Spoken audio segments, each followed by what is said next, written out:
Chers internautes, bonjour et merci de nous rejoindre pour cette troisième édition de Maoni, votre émission débat dédiée à la jeunesse africaine.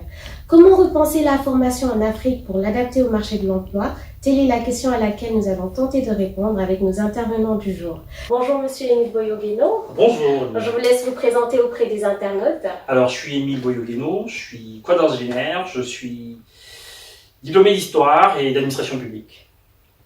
Et un peu votre poste actuel Alors je suis chargé d'enseignement en école de commerce et également à Sciences Po Paris. Parfait, merci d'avoir accepté notre invitation. Un plaisir. Monsieur, et à vos côtés, nous avons Monsieur Olivier Zongrana. Je vous laisse également vous présenter. Ok, bonsoir à tous. Olivier Zongrana, chargé de projet de développement dans la solidarité internationale. Actuellement, je m'occupe de plusieurs types de projets de développement.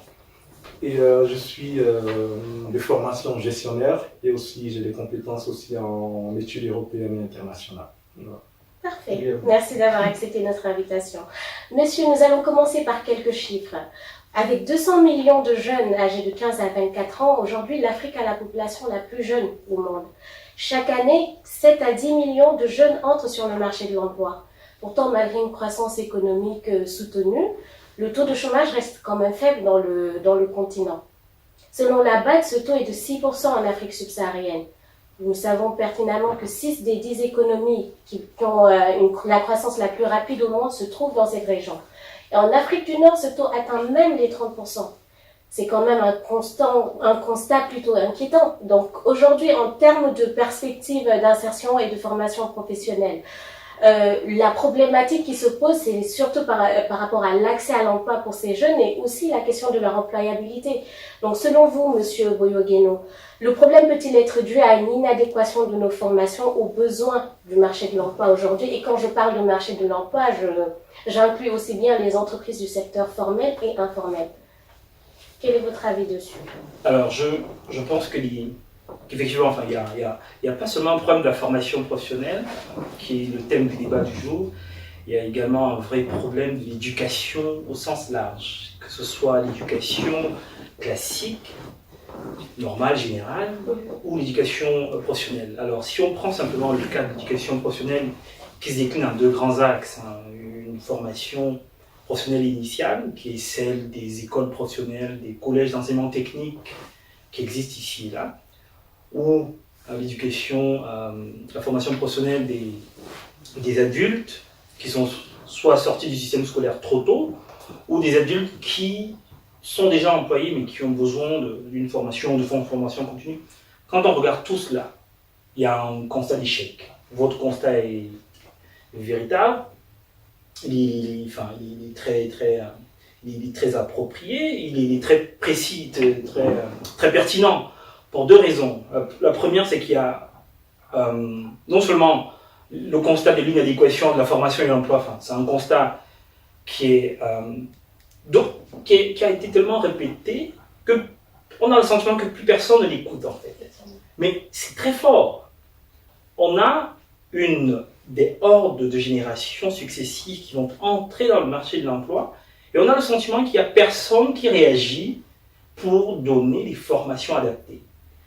Que ce soit l'enseignement général ou l'enseignement professionnel. Il n'y a personne qui réagit. Il y a non seulement cette inadéquation, bon, il faut expliquer ce que ça veut dire, cette inadéquation. L'inadéquation procède du fait que les individus formés en Afrique, de façon générale, ont hérité de la colonisation, d'être formés pour servir l'État. Pas pour servir le business, pas pour servir l'économie, mais pour servir l'État. L'État ne peut plus employer tout le monde. L'État ne peut plus employer ces hordes de générations successives qui accumulent des diplômes sans réelle qualification, sans qualification au sens ustensile du terme, c'est-à-dire que d'utilité réelle et pragmatique. Résultat, on a des individus diplômés, mais incapables de travailler, incapables d'être employés et incapables de créer un emploi, donc d'être entrepreneurs. Alors, que faire? Alors, il y a un gros risque ici. Vous avez dit qu'il y a 10 millions qui arrivent chaque année sur le marché de l'emploi. Ça fait 10 millions de chômeurs potentiels. Mais on ne peut pas rester les bras croisés devant cela. Il faut trouver des solutions. Et les solutions existent. Les solutions existent. Et je ne sais pas si on peut déjà aborder la question des solutions. On va y revenir un peu plus Peut-être. tard. Mais déjà, vous avez soulevé un propos important, c'est-à-dire que c'est 10 millions de chômeurs potentiels et on ne fait rien pour changer la situation. Est-ce qu'aujourd'hui, on peut dire à Monsieur Zongrana que c'est uniquement la faute de l'État ou est-ce que les acteurs du secteur privé également n'ont pas une responsabilité là? Moi, à mon avis, je pense que il est important, afin de comprendre en fait ce qui se passe aujourd'hui en Afrique, de savoir en fait qu'est-ce qui s'est passé.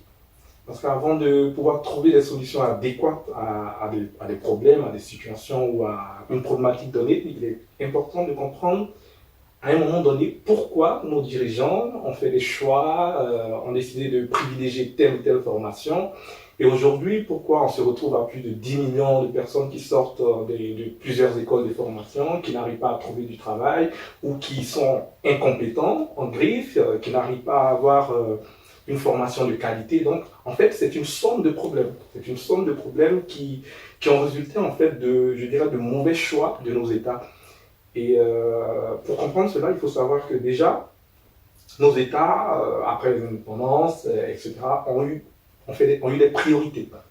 En termes de formation, la formation professionnelle, ce n'était pas la priorité de nos États.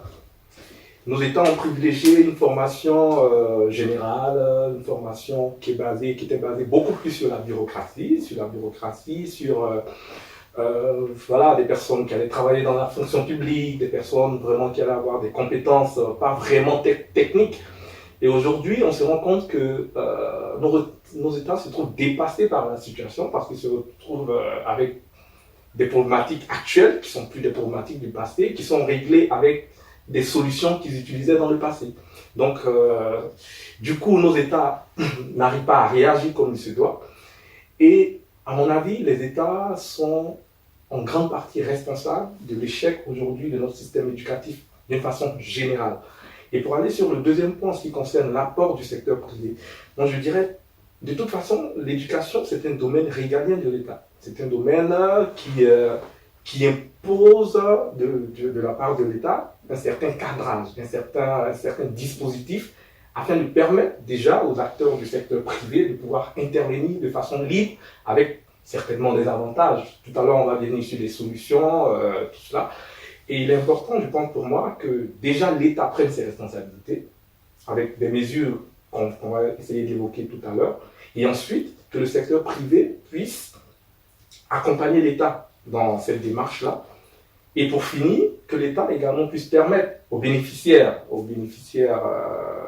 de la formation professionnelle aussi de prendre leurs responsabilités. Parce que c'est vrai, on va parler de l'État, on va parler du secteur privé, mais avant tout, après tout, ce sont les bénéficiaires, en fait, qui doivent prendre leurs responsabilités dans un certain sens, afin de pouvoir savoir que, déjà, leur formation, les qualifications, tout cela, ça vient déjà d'une prise de responsabilité individuelle.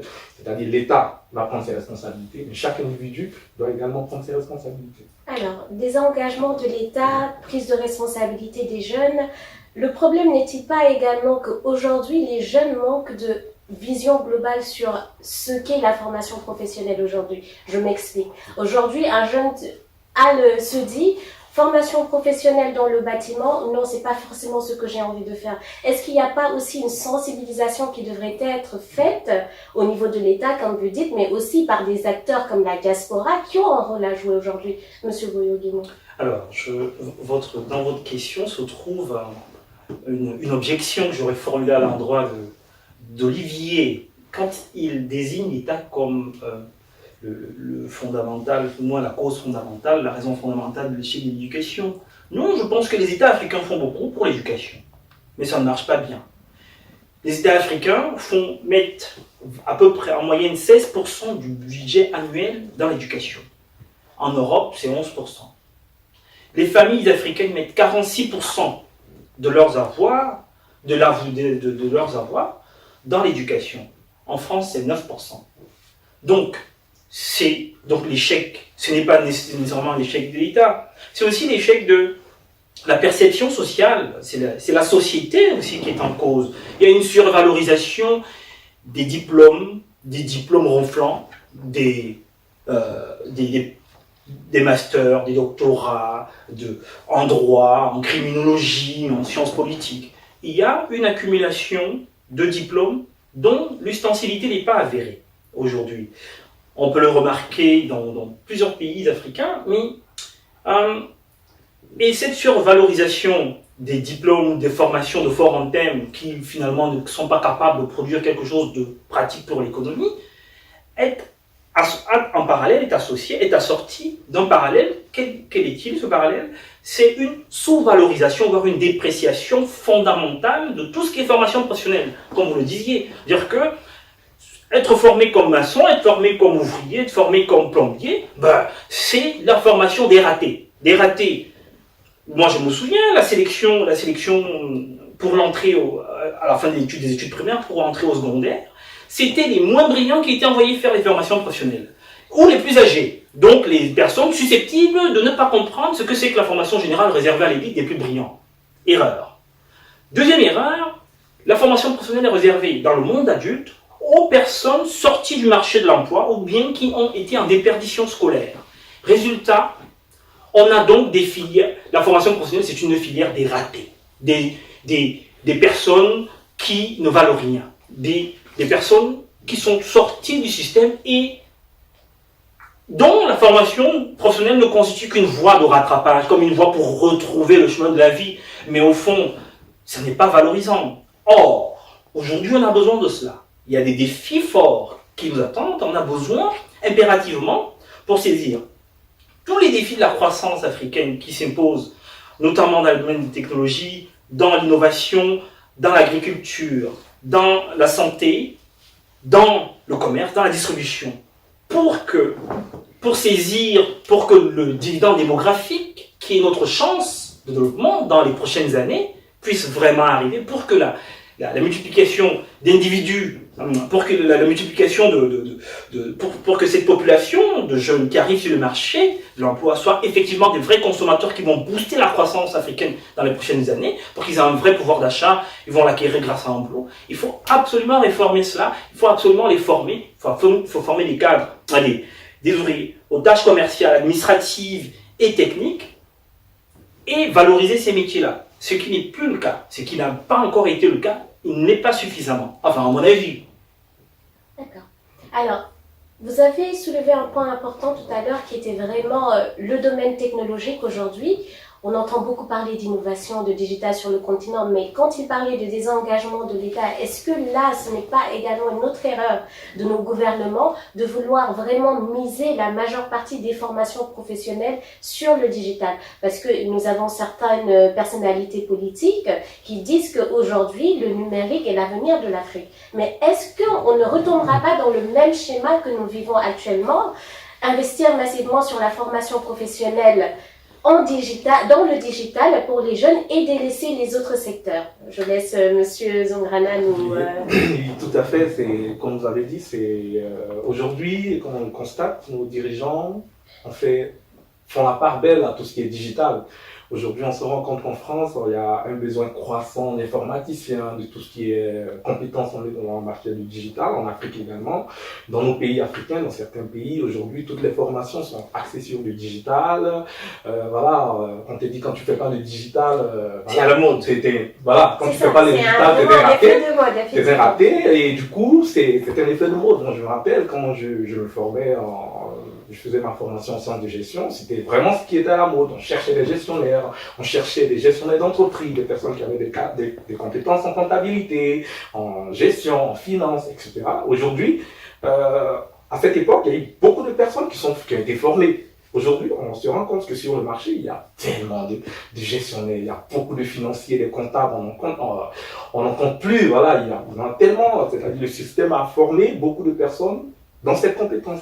Et le problème, c'est que quand on forme, et de l'autre côté, il n'y a pas d'employeur, et quand on forme où après, il n'y a pas cette possibilité-là pour être engagé après, le marché est saturé, le marché est saturé, et on est obligé de chercher maintenant. Donc en fait, c'est juste que nos États doivent avoir une vision sur le long terme, c'est-à-dire pouvoir résoudre des problématiques ponctuelle, c'est-à-dire on a besoin d'informaticiens, ok, mais dans 2, dans 3, dans 4, dans 5, dans 10, dans 15 ans, dans plusieurs années, on aura besoin également d'autres compétences.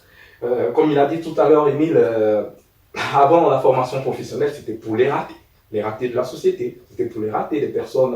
Moi, je me rappelle très bien lorsque j'ai eu mon BEPC, mon privé, je voulais faire de la formation professionnelle. Et là, on m'a dit, non, oui, ça c'est juste parce que tu as raté ta vie. Si tu fais de la formation professionnelle, ça veut dire que tu as raté ta vie. Va dans l'enseignement général. Aujourd'hui, je me dis, si j'avais fait de la formation professionnelle, ça allait certainement me donner des compétences aujourd'hui que je n'ai pas et qu'on m'a demandé sur le marché de l'emploi. Pour finir, pour faire court, aujourd'hui, on a 3 choses très importantes à savoir. L'État doit prendre ses responsabilités, comme j'ai dit, moi je suis très ferme là-dessus. L'État, quand je dis prendre ses responsabilités, c'est juste un cadre légal, de la sensibilisation sur tout ce qui est formation. En Afrique, on a des problématiques dans l'agriculture, dans l'informatique, dans beaucoup de métiers qui sont d'avenir, sensibiliser là-dessus, sensibiliser également les acteurs du secteur privé, afin de créer une certaine dynamique. Voilà, une certaine dynamique, un certain intéressement de la part du secteur privé sur la formation professionnelle, parce que de toute façon, il y aura un financement de part et d'autre, c'est-à-dire l'État va faire sa part, mais le secteur privé également devra faire sa part également dans ce qui concerne le financement de la formation professionnelle.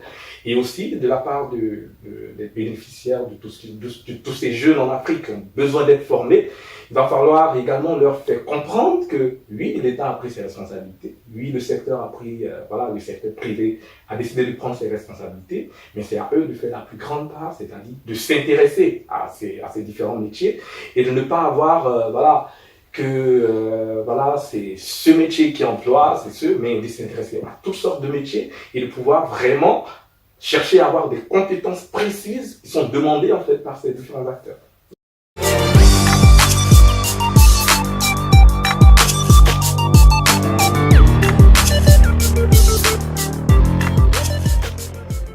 Alors, chers internautes, n'hésitez pas à commenter, liker et partager cette publication auprès de vos amis. Alors, Monsieur Boyogueno, Olivier nous parlait de tout ce qui était engagement des différents acteurs et secteurs privés, publics et jeunes en eux-mêmes. Quelle est votre position sur non seulement cette focalisation de nos gouvernements sur le secteur du digital et aussi sur l'engagement des différents acteurs? Alors, sur le digital, je pense qu'à un moment, il faut être un peu sérieux. Il faut regarder les choses très sérieusement. Il n'y a pas que le digital qui est un élément porteur de croissance dans nos territoires. Il y a différents secteurs. Il y a le digital, effectivement. Il y a l'agriculture. Il y a la santé. Il y a la banque.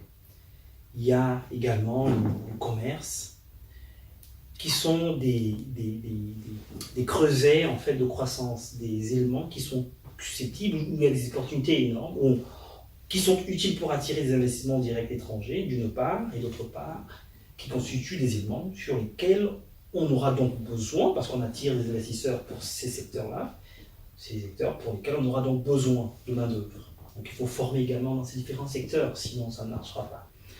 Premier point. Second point, sur l'engagement de l'État et des différents partenaires, je pense qu'Olivier a raison. De façon générale, le financement de la formation professionnelle, on ne va pas réinventer le système. C'est des mécanismes qui existent déjà. Ils existent déjà dans plusieurs pays africains. Le Sénégal en 2016.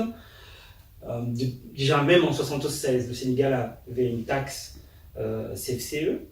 Il y a cette taxe-là au Sénégal, il y a cette taxe en Algérie, au Maroc, en Tunisie. Elle existe dans différents États. Donc, il faut maintenir ces taxes. Il faut donc utiliser les mêmes systèmes de financement, à mon avis, qu'ailleurs. Donc, privé, d'une part, public, d'autre part, et associer les trois. Les trois, donc j'ai dit trois, c'est-à-dire que privé, public, et associer les partenaires sociaux, que ce soit les syndicats, donc d'employés, les syndicats ou le patronat, d'autre part. Voilà les 3 acteurs majeurs de la formation professionnelle qui peuvent donc imaginer des systèmes qui permettront d'accélérer la formation professionnelle. même s'il y a un handicap qui est fort, c'est qu'une grande partie de notre secteur privé est informel. Entre 35 et 50% de l'économie africaine est informelle. Donc il faut ici un peu d'ingéniosité, une ingénierie en fait des solutions qui permettront de lever des taxes, qui permettront la formation, la professionnalisation même de ces personnes qui sont informelles. Voilà un peu mon idée sur la question du financement. Une bonne anticipation parce qu'effectivement, on se rend compte que le poids de l'informel aujourd'hui ne permet même pas de réellement avoir des statistiques fiables sur ce taux de chômage et sur cette formation professionnelle en elle-même. Nous avons énormément de jeunes ou de personnes qui se disent ouvriers mais qui n'ont pas eu de formation technique. Tout ça dû au fait du poids de l'informel sur notre système. Est-ce qu'effectivement, le fait de pouvoir recenser, de pouvoir vraiment mettre en place un cadre qui facilite cette formation professionnelle ne diminuerait pas le poids de l'informel et ainsi arriver à mieux contrôler les choses? Oui, tout à fait, tout à fait. Moi, je suis d'accord avec vous, mais juste faire une petite parenthèse sur c'est quoi le digital en fait. Parce que quand on parle de digital, on s'est dit, oui, on va former au digital. Mais il faut savoir que le digital, c'est juste un support. C'est une fonction support, en fait. Aujourd'hui, vous voyez le digital dans l'agriculture aujourd'hui, vous voyez le digital également dans le commerce, vous voyez le digital dans l'industrie, dans la santé. En fait, il faut recentrer les choses. Il faut recentrer. C'est vrai qu'aujourd'hui, on va former des gens, des informaticiens qui vont permettre d'avoir une fonction support dans tous ces domaines-là. Mais il ne faut pas oublier, comme mon confrère Rémi l'a dit tout à l'heure, il ne faut pas oublier que les secteurs principaux doivent être privilégiés. C'est-à-dire, ne pas oublier que l'informatique, ou ce qu'on appelle aujourd'hui fonction digitale, ou voilà, toute cette ruée vers l'or, vers les métiers de l'informatique, ne sont que des supports à des activités ou à des fonctions, voilà, qui existent déjà. Aujourd'hui, vous voyez en France, quand on prend le succès de Blablacar, de toutes ces sociétés qui ont eu beaucoup de succès aujourd'hui, c'est juste des supports. Ce sont des choses qui existaient, mais ils ont juste eu l'idée de digitaliser, d'essayer de donner une forme informatique ou d'essayer de donner une forme numérique à ce qui existait déjà. Donc, je pense qu'il est important de faire comprendre à nos jeunes en Afrique, tout ça, qui vont voilà, vers ces métiers, que le plus important, c'est de savoir que les priorités aujourd'hui de nos gouvernants doivent être la santé. Oui, ok, on va former des gens dans le domaine de la santé, on va former des gens dans le domaine voilà, de la mécanique, des domaines où on a besoin de main-d'œuvre également. Mais en plus de cette formation, ajouter cette fonction support qui sera d'une utilité, en fait, dans l'exercice de leur activité. Il ne faut pas qu'on forme juste des informaticiens, oui, parce qu'on a besoin d'informaticiens, mais qui n'ont aucune notion ou qui ne savent même pas ce qui se passe dans le domaine de la santé. Moi, je suis désolé, vraiment, lorsque je vois souvent des informaticiens, voilà, ils arrivent dans une structure, mais ils n'ont pratiquement, en termes de culture générale, en termes de culture même sur le secteur, ils n'ont aucune compétence. Donc, vous parlez d'informaticiens africains? Voilà, des informaticiens africains, bien sûr, puisque là, on est en train de parler. Mais vous savez que c'est des héros, voilà, quand même, non? Oui, non, je ne suis pas en train de dévaloriser, en fait, ce qu'ils sont en train de faire. Parce que c'est des messieurs qui apprennent des métiers où ils n'ont pas souvent des ordinateurs, où il y a des règlements des délestages d'électricité, enfin, c'est des héros ordinaires, ces gars. Honnêtement, les informaticiens africains, chapeau bas. Moi, je me souviens d'une image que j'ai vue en semaine sur un réseau social. C'était un monsieur, un enseignant d'informatique qui avait dessiné la page. Effectivement, c'était au Ghana.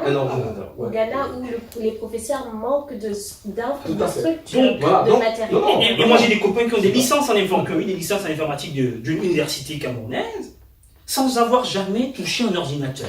Bah ça, c'est l'exemple ultime du problème. Donc, c'est des héros ordinaires, ces gars qui ont des licences en informatique, quand même, non? Non, je ne suis pas en train de dire, voilà, je ne suis pas en train de les rabaisser ou de dire qu'ils ne sont pas héroïques, mais je suis en train juste de situer les responsabilités. C'est vrai qu'on peut être héros. On est héros lorsque on n'a rien, voilà, et on arrive à faire de l'extraordinaire avec ce qu'on a. Avec ce qu'on a même pas. Voilà, avec ce qu'on a. Non, au moins, il a un tableau, il a pu écrire sur le tableau, le tableau n'est pas c'est fantastique. Voilà, c'est quand même quelque chose. Mais là, juste pour dire que pour situer les responsabilités, pour revenir sur ma position en ce qui concerne les responsabilités, aujourd'hui, j'ai été triste lorsque j'ai vu ce Ghanéen qui a été obligé de susciter une mobilisation internationale juste par ça. Parce que je dis, nos gouvernants, ils sont où? Nos écoles, mais elles sont faites par qui? Donc, je me permets de vous couper là. Effectivement, l'État a un rôle majeur à jouer, mais aujourd'hui, ce qu'on n'inclut pas dans ces problèmes, c'est tout ce qui est d'ordre structurel.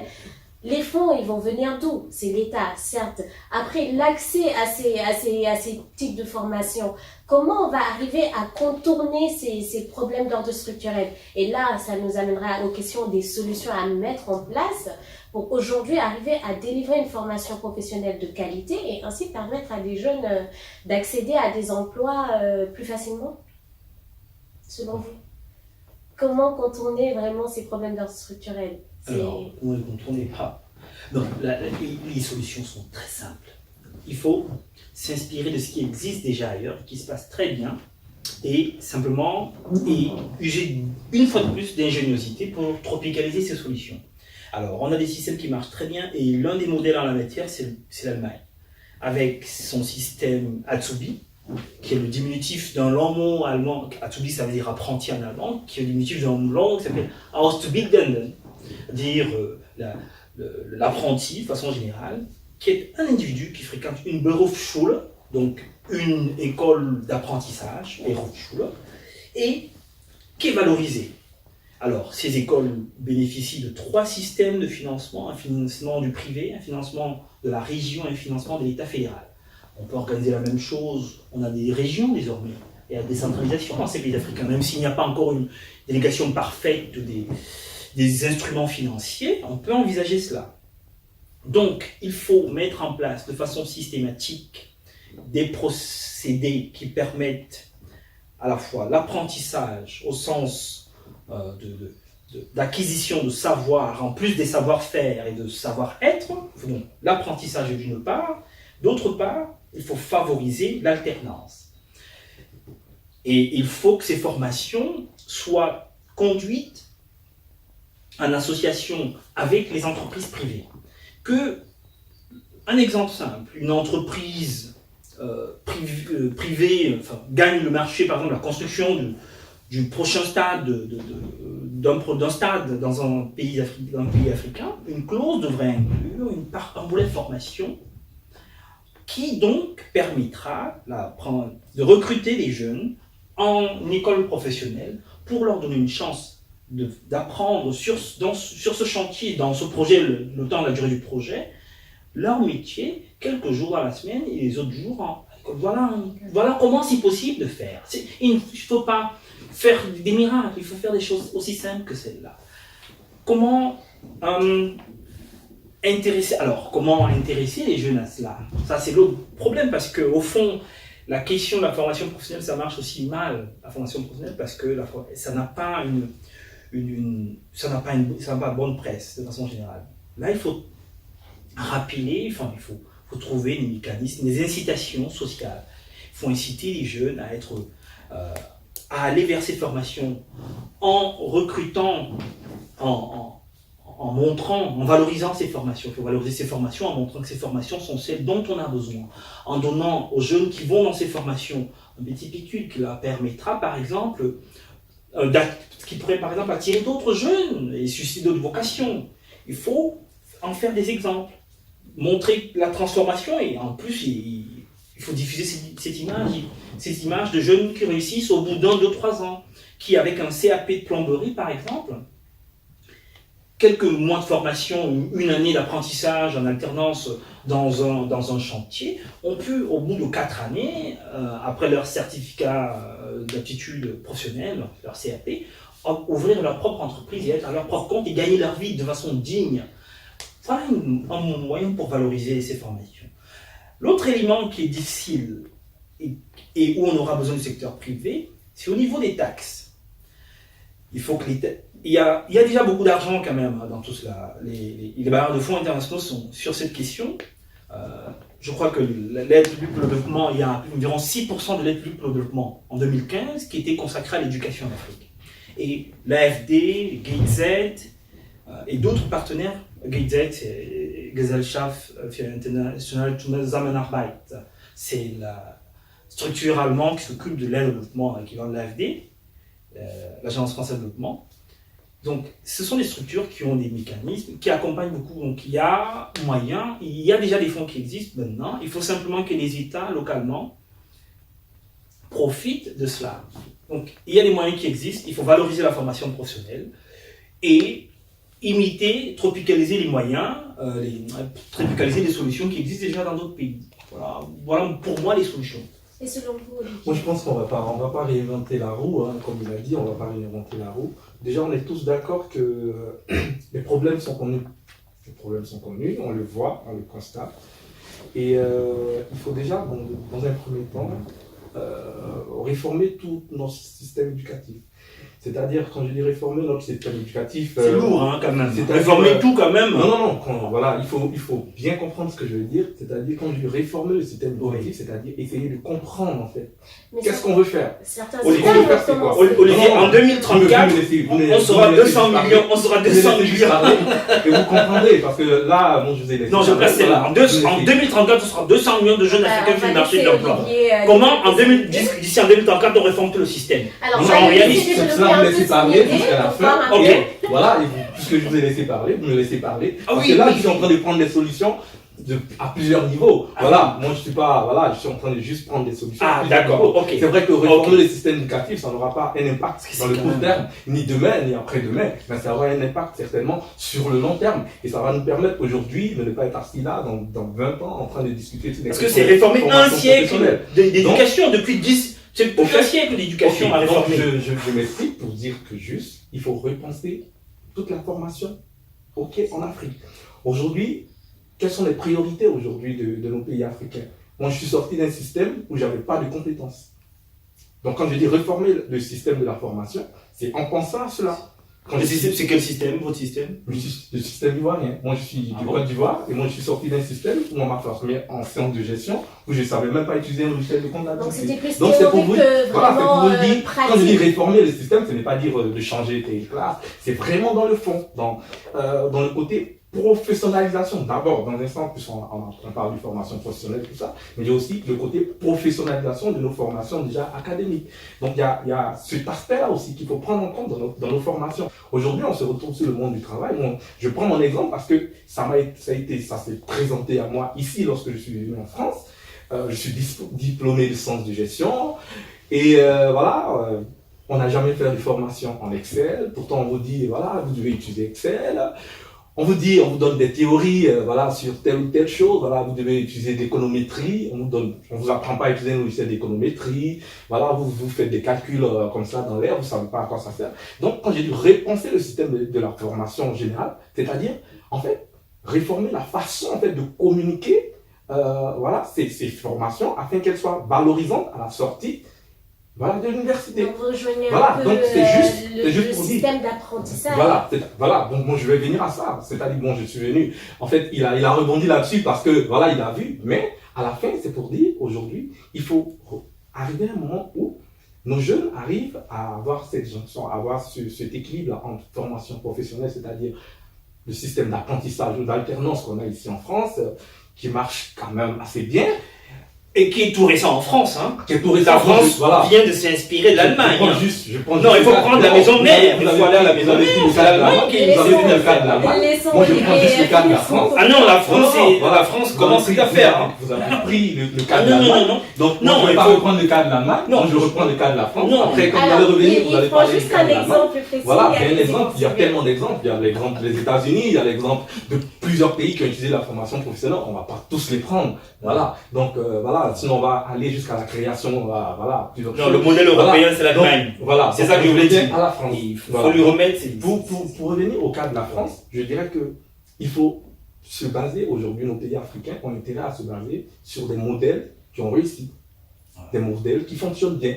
Et le modèle de la France n'a Le pas modèle- encore ici. le Il y a modèle des aujourd'hui, expérimentations, là. Qu'on peut, à mon avis, qu'on peut copier vraiment bien, comme on le dit. Quand on dit copier, on va pas prendre, voilà, comme dans le système de l'assurance maladie qui n'a pas marché en Afrique, qui n'a pas marché dans certains pays, on va pas copier ce qui s'est passé, voilà, mais copier en s'adaptant aux réalités ici, de chez nous. Mais même avec la formation professionnelle, il ne faut pas oublier qu'aujourd'hui, la formation, l'alternance, comme on dit, va avec un certain dynamisme du secteur privé. Il ne faut pas oublier ce fait. Ce qui nous ramène à la question de quel est aujourd'hui vraiment le rôle que devraient jouer ces acteurs privés-là dans ce processus de réforme du secteur de la formation. De quel secteur privé parlez-vous? Enfin, je ne coupe pas la parole, parce que du coup, je vais passer pour le gars qui coupe la parole tout le temps. Ah non, pas du tout. Mais de quel secteur parlez-vous? Alors, quand je dis ça, c'est vraiment... Informel ou formel? Les deux. Moi, effectivement, vous avez raison de le préciser. S'ils sont informels, comment vous prélevez l'argent? Effectivement.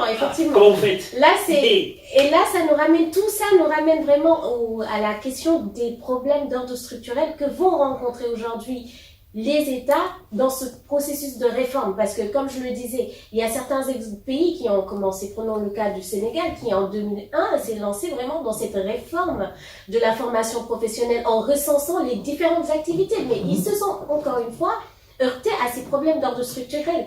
Le poids de l'informel fait qu'aujourd'hui, même si on veut recenser, on n'a pas de fiabilité sur lesquelles se baser et se dire on va partir sur un modèle standard. Ça va marcher, ça va pas marcher, telle est la question. Donc, est-ce que vous ne pensez pas que même si on prend l'apprentissage, qui est une bonne idée aussi pour moi, mais est-ce qu'on ne rencontrera pas les mêmes difficultés à ce moment-là? C'est-à-dire, si on n'arrive pas à recenser les acteurs de l'informel, comment vraiment rendre ce modèle efficace? J'ai un peu chahuté Olivier tout à l'heure sur la question de réformer le système éducatif. Parce que, quand on dit ça comme ça, les gens ont le sentiment que c'est un Parisien qui parle du haut de sa chair depuis Paris et qui a une vision jupitérienne des problèmes en Afrique. Mais il a raison. Il faut, d'une certaine façon, changer la façon d'éduquer. Mais le plus rapidement possible, parce qu'il y a une série de solutions à mettre sur pied. Il y a des solutions d'urgence. Donc, déjà, on a 7%, entre 7 et 10% de chômage, grosso modo. Ça dépend. Alors, si on prend les tout derniers chiffres, nous sommes à 10,7% de chômage de jeunes en Afrique. Alors, si on prend ces chiffres-là, donc on a 10 jeunes sur 100 en Afrique qui chôment. Là, tout de suite, et ce sont ces jeunes, en fait, qui constituent des hordes de migrants, dont une partie constitue des hordes de migrants. Donc, ou de délinquants, localement. Donc, tout de suite, qu'est-ce qu'on fait pour des solutions urgentes? Pour cela, je le rejoins. Il faut changer la façon dont les formations sont transmises. Donc, comment on résorbe? Donner des possibilités à ces jeunes d'être formés sur des métiers qui peuvent tout de suite favoriser leur employabilité dans les 6 prochains mois. Voilà des solutions pour résorber ces jeunes-là. Et puis, pour le long terme, sa solution est intéressante, son idée est intéressante, réformer, repenser l'éducation. Il y a eu un forum à Dakar en février sur la question de l'éducation, un partenariat mondial sur l'éducation. J'ai entendu pérorer là-bas. Mais je n'ai pas vraiment entendu parler. Quand je regarde l'évaluation de l'éducation en Afrique, il y a deux grands programmes qui évaluent l'éducation. Il y a le PASEG, c'est le programme qui évalue l'éducation dans les pays de la Confémène, les pays francophones. Et il y a le SACMEC qui évalue l'éducation dans les pays d'Afrique du Sud et de l'Est. Mais quand on regarde ces deux programmes, leur évaluation s'appuie sur quoi? Ils évaluent uniquement l'acquisition de lecture, la compétence en lecture et la compétence en mathématiques. Depuis quand la compétence en lecture et la compétence en mathématiques suffisent pour employer quelqu'un? Est-ce que savoir lire et savoir compter, ça permet de changer la roue d'une voiture en panne, de réparer un robinet qui a une panne? Est-ce que ça suffit? En 2018, quand on fait encore des évaluations comme celle-là, produites par des organisations super fortes, qui ont des budgets colossaux, quand ils font encore ça, est-ce que, en 2018, on doit encore avoir cette d'évaluation? Non, ils doivent changer les éléments, les items, les éléments sur lesquels ils s'appuient, les critères d'évaluation de l'éducation, parce qu'ils s'appuient sur des critères qui ne sont pas tout à fait en cohérence avec le monde de notre époque. D'où je rejoins, c'est pour ça que je rejoins ce monsieur Louis, parce qu'il faut réformer même l'évaluation, parce qu'on évalue cela, et on est content, on se dit, oh, ça marche plutôt pas mal. Non, ça marche pas bien du tout. Parfait. Quelques mots de la fin, s'il vous plaît. Ok, pour revenir rapidement sur les solutions, vous avez parlé j'ai parlé tout à l'heure de prise de conscience même. Il faut que l'État également essaie de revoir ses priorités. Déjà, en termes d'éducation, il faut que l'État essaie de revoir cette priorité. Il faut que l'État également permette au secteur privé de se développer.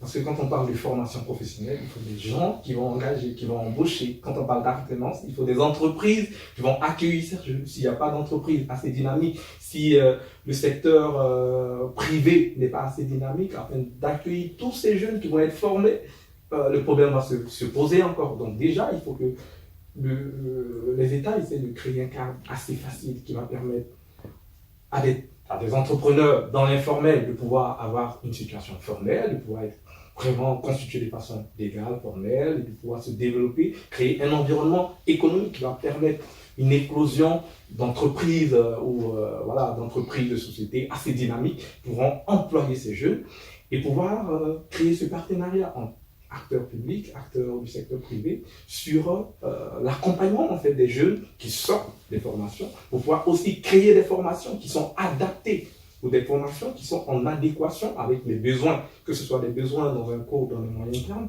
et également permettre aussi aux États de sensibiliser en fait la jeunesse sur les différents métiers et essayer de recentrer les choses pour leur dire également qu'ils ont besoin d'être bien formés, qu'ils ont besoin d'avoir une formation de qualité et la formation peut être vraiment pour eux une possibilité pour eux qui va leur permettre d'avoir un emploi où ils seront compétents, pas juste un emploi dans des bureaux, mais un emploi où ils seront compétents, ils auront des compétences précises, ils auront des compétences vraiment pointues et ils pourront permettre à leur pays de se développer. Merci beaucoup. Donc, engagement de l'État et engagement des jeunes.